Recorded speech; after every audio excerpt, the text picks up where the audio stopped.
んにちは。銀座成功堂斉藤久志です。日本刀の美、今回は福山にやってまいりました。玉山名手刀玉山又俊さんにお越しいただいております。よろしくお願いいたします。お願いいたします。福山美術館では福山城築城400年を記念して名刀公設左文字、公設祭、家康、頼信が愛した刀の物語展が開催されています。国宝の名物公設左文字をはじめ名品名刀が多数展示されています。さあ今日はどんな出会いがあるのか楽しみです。どうぞよろしくお願いいたします。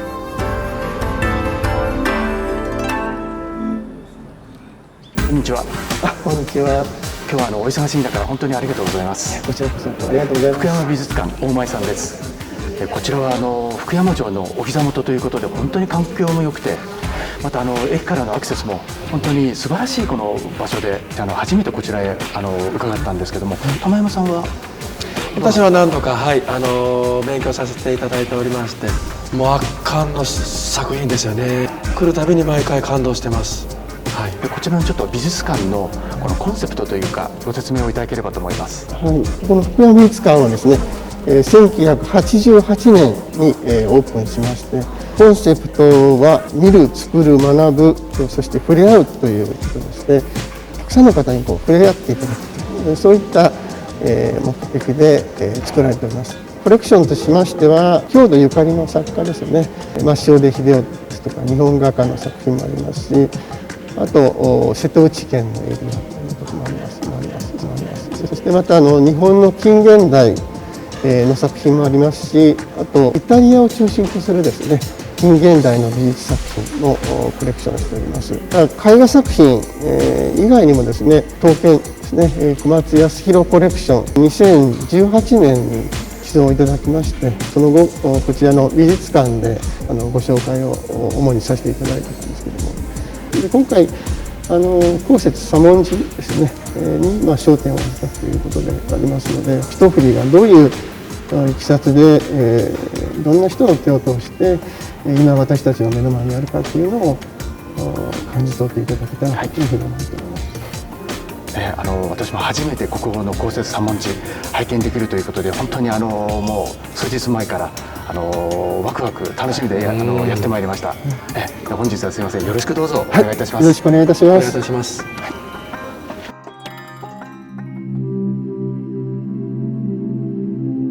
福山美術館学芸員の月村さんです。本日はお忙しい中ありがとうございます。ありがとうございます。では早速に解説をいただきたいと思いますが、こちらが国宝の名物の公設左文字ですね。はい、今回の展覧会の主人公の公設左文字ですね。まずは刀身ゆっくりご覧いただきたいんですけれども、もともとは今よりももう10センチ近く長かったということなんですけれども、すり上げを経て今の形になっているわけですが、目釘穴もね5つも開いていて、相当今までの所有者がすり上げを繰り返してきたことがあるんですけれども、それでも今もなおその南北朝時代らしい姿をとどめている非常に美しい刀だなと今改めて見て思ってます。本当にすごいですね。やはり国宝だけあるんで本当に健全ですし、見ていて本当に吸い込まれちゃうようなね、すごいよね。出来の明るさもちょっと群抜いてますね。刃文もね本当に美しくて、皆さんいろんな言葉で例えてくださるんですけれども、斉藤さんだったらどういうふうにご覧になりますか？左文字ですからね、このやっぱり波中のこの匂い口のこの何とも言えないこのふわっとした、それでもこの奥行きのあるっていう本当に吸い込まれちゃいますね。あとやっぱ代表作ですよね。本当にこの刀があるからまた左文字の歴史をと刀工としての実力を証明する一振りの一つでもありますよね。本当左文字銘の切り方もすごく綺麗だなっていうのを思いますよね。よく残ってますよね。ギリギリのところですり上げやめてるんですよね。本当に差でギリギリね、よく止めてくれたと思いますけど、あれちょっといっちゃったらその銘も残ってるということもさることながら、とにかく出来が素晴らしいですね。この煮えの輝き、美しさも、あと地金もすごいし、もうただただ感動してます。すごい。このお隣に展示されてるこのこしらえ、はい、これが左文字のこしらえになるんですね。はい、もともとついていたこしらえということで、板部岡幸節祭という人と、あと徳川家康がこちらのこしらえを使っていたというふうに伝えられています。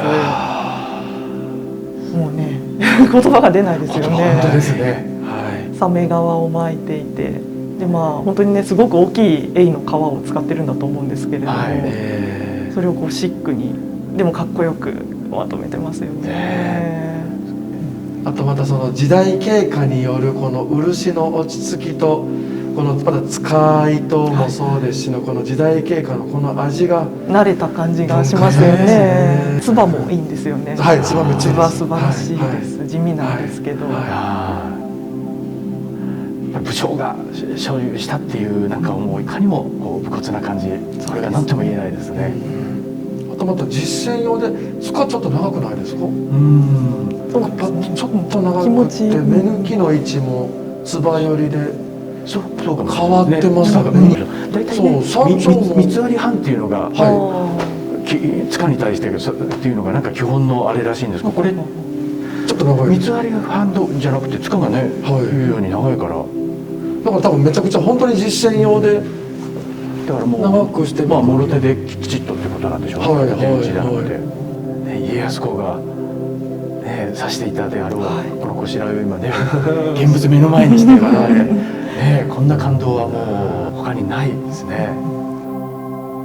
なんかこちらが新発見のものだというふうにちょっと聞いておりますが、はい、福山美術館にはですね、幸節左文字の付属品がいろいろ残っていまして、今回この福山美術館には黒漆塗りの鞘だけが残っていたんですけれども、小塚とか笄もなくなってしまっていて、本当に鞘だけということで残りのものはどこに行ってしまったのかなと思っていたんですが、展覧会の準備進めている中でこの鞘にもともとついていた塚が見つかったということになります。すごいですね。ちなみにこの白鞘なんですけど、こちらは紀州徳川家に伝わった当時の古い白鞘でございます。この白鞘一つとっても本当に貴重な、そうですね。はい。わあ、すごいな。そしてこちらがその発見された塚になるんですね。はい。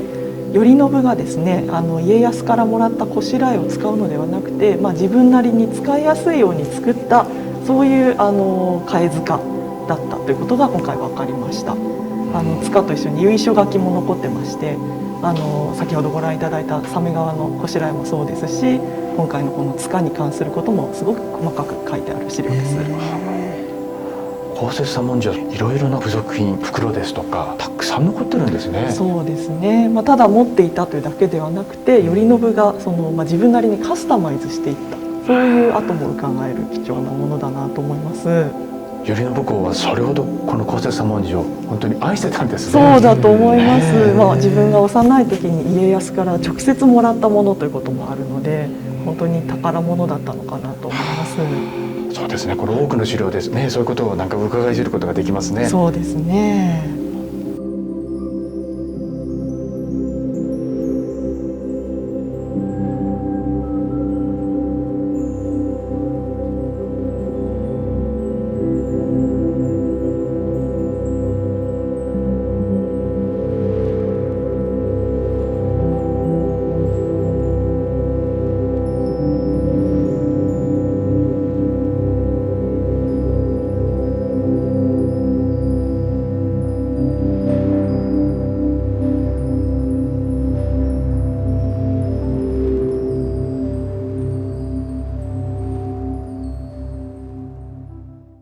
頼信がですね、実は幸節左文字を自分の初めての出陣の時に身につけていったというふうに言われてまして、それが大阪冬の陣なんですけれども、頼信当時まだ13歳、数え年で13歳なので、小学校6年生とか中学校1年生ぐらいの年なわけですけれども、その時に幸節左文字と一緒に身につけていた防具というものも実は一式残ってまして、こちらのオレンジ色のものが陣羽織でですね、甲冑の上に着るものなんですけれども、桃の実食べると長生きできるというふうに言われているおめでたいものなので、そういうものを全体にあしらった、戦いがうまくいきますようにという願いが込められた、そういうものなんですけれども、この陣羽織のサイズからねちょっとちっちゃいですよね。 13歳だって、はいはいそんな時にもう戦に出てたんですね。まあ、お父さんの家康がそういう頼信のために作らせたオーダーメイドのもので、中国の器量を使って頼信の体に合うサイズで作られているっていうことで、非常に贅沢なものですよね。素晴らしい。あとこういう糸系のものは残らないいやですけどね。本当にそれがねすごく状態がよく、国宝ですかっていうぐらい。これ和歌山県指定なので、いやいやいや、でまた色の発色のそう綺麗に残ってます本当に綺麗ですね。焼けてね。ない。はい。すごいな。これ全部でこれまた続くんですか？はい、こちら陣羽織だったんですけれども、はいこちらに展示しているのが鎧の下に着る鎧下着というものでして、下着と襟と同じ切れで作ってありまして、あ、これは襟なんですよ。ね。こう付け襟でこうひだひだひだってなるそういうものなんですけど、まあ当時のヨーロッパの人たちがこういう襟を身につけていたので、家康がねヨーロッパとかすごく好きだったので、はい、生文化を取り入れて作ったというものですね。体に沿うようにね、ちょっとだってもう頼信の体が分かりますよね。シルエットがシルエットがもうねウエスト何センチ何から全部分かりますよね、これで。ね、腕の長さ。だからこれもすごく貴重な文化財ですね。ね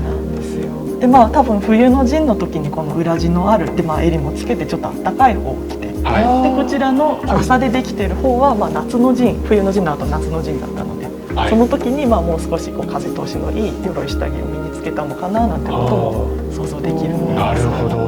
こちらは葵の葉っぱが表されています。そうですねはいこれもすごいで状態。朝ってだからまた虫食いが朝はすごく虫食いが虫に食われるんですけど、ありえない。すごい保存状態。うん